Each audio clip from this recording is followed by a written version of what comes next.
father took initiative. There are some very old stories. There's a story about Sardar Bahadur, Jagat Singh, who became the master after Baba Charan Singh.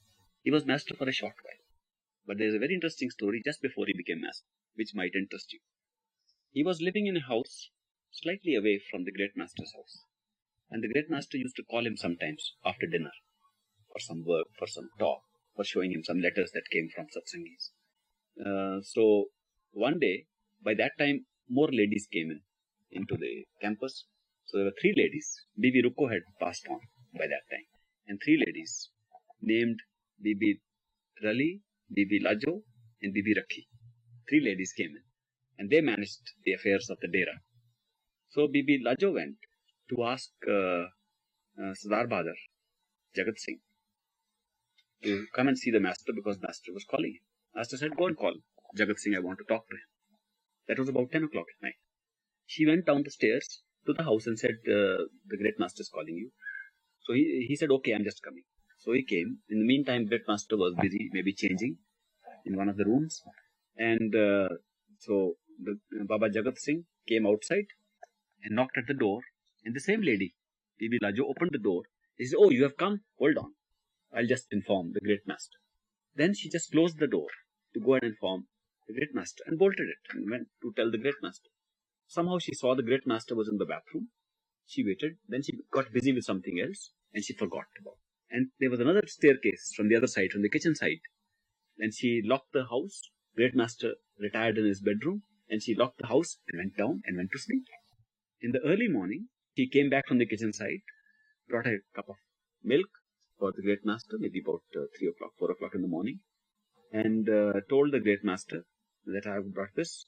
He said, I thought I had called somebody at night.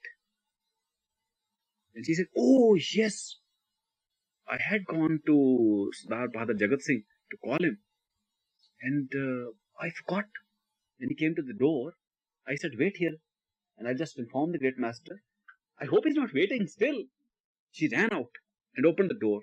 And he was waiting there. All night he stood and waited. The great master wants me. And the lady in charge says, wait. So he waited all night. He didn't think of knocking again. He didn't think of going back. There was a love and devotion, which now looks like a story. How these people became masters. With a kind of love and devotion which is hard to believe.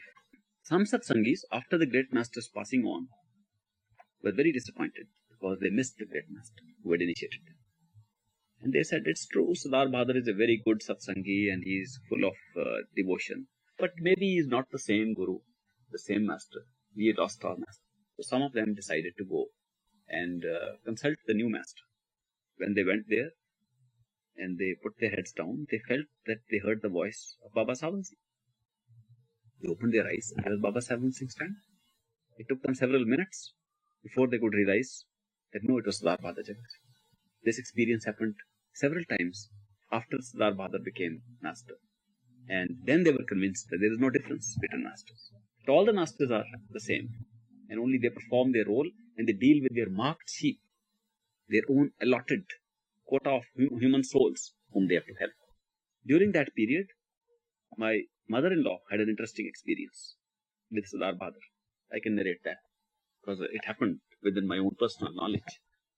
She was afraid to travel and she used to say that whenever she had a problem of traveling alone, she could go to the great master and say, great master, I am going there. Is it all right? Safe? Will my job be done? And the great master used to close his eyes and say, yes, go without fear. It's all right. You remember? And then she said, now great master is gone. How can I travel? And she had to travel up in the hills all alone in buses, changed buses. She said, it's very difficult. What will I do now? Somebody suggested, masters are the same. Why don't you go to Sardar Bahadur, master, and ask for his help? So she went to Sardar Bahadur and asked if she could go.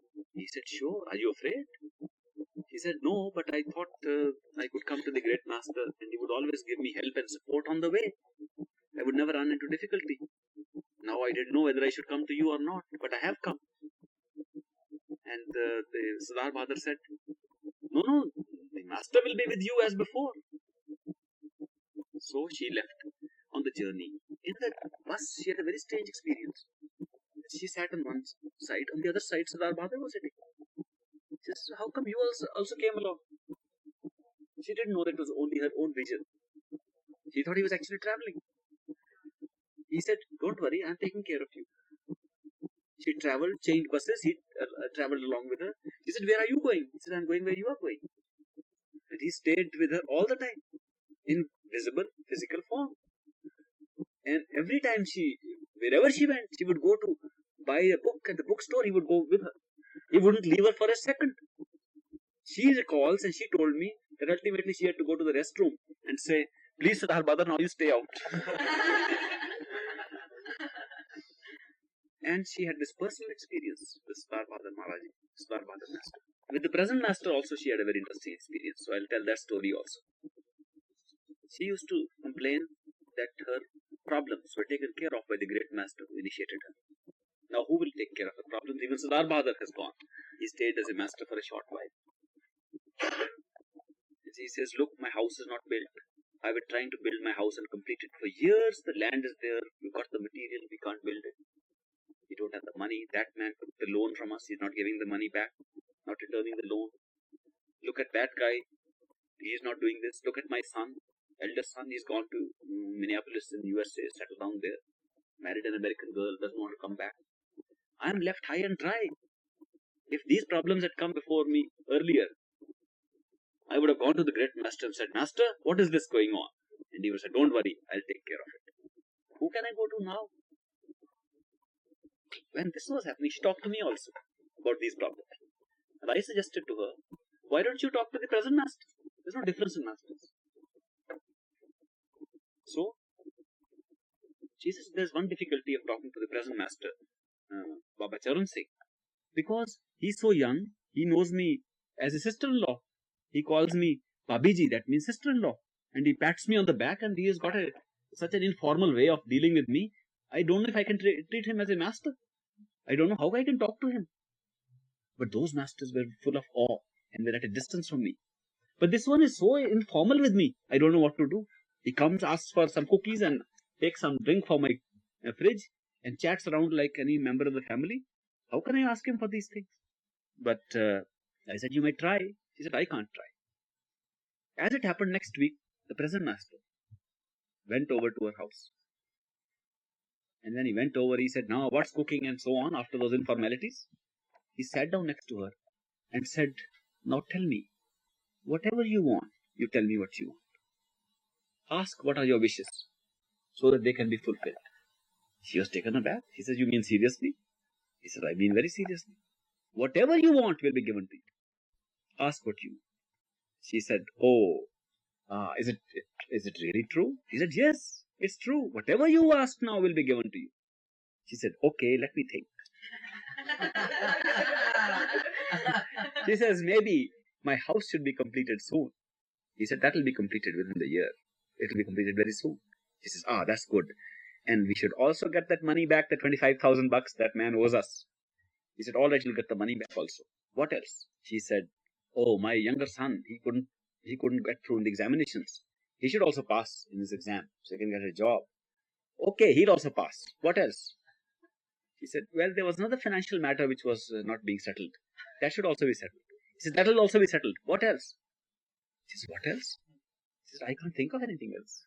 He said, no, think again. You may like to wish for something. Whatever you will ask, you will get.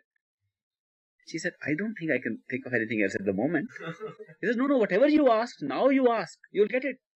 He said, I think I've got all I wanted. I don't think I can ask for anything more. He said, all right, whatever you have asked, you will get. After that, very soon, all these things he got. And I went to her and I said, are these the 4 things you asked for? The great master, the present great living master gave you an unlimited opportunity to ask for anything. You could have asked for Sachkhand. You could have asked for him. You could have asked for love of the master. And this is all you asked for? He says, yes, I made a mistake. I missed out one thing. What did you miss out? I missed out about my son in America. That's the interesting story about the present master. In 1955, the present master wrote a letter to me. I was then posted in one of the hill districts. And he wrote to me that he would like to come and stay in my house for a few weeks along with his kids and along with his brother-in-law's kids.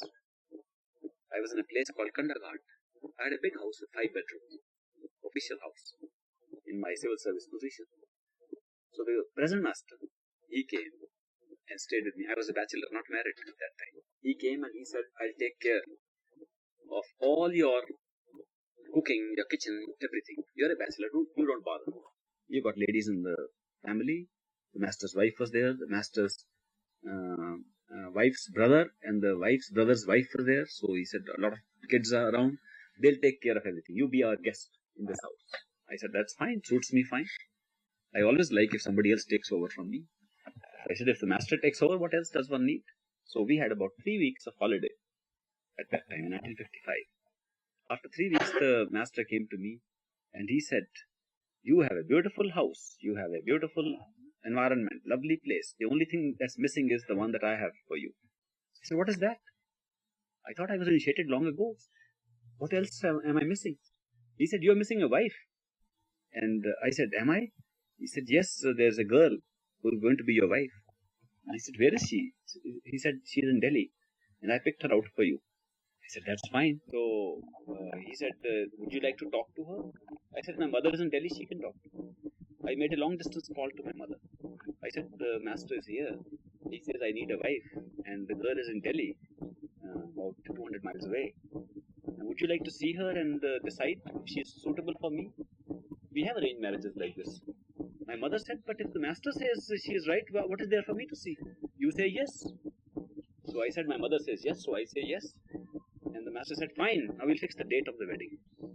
And that's how I got married to my present wife. So very often I have thought that my wife is a gift to me from my master, from the present master. This happened in the summer of 1955. I married in November.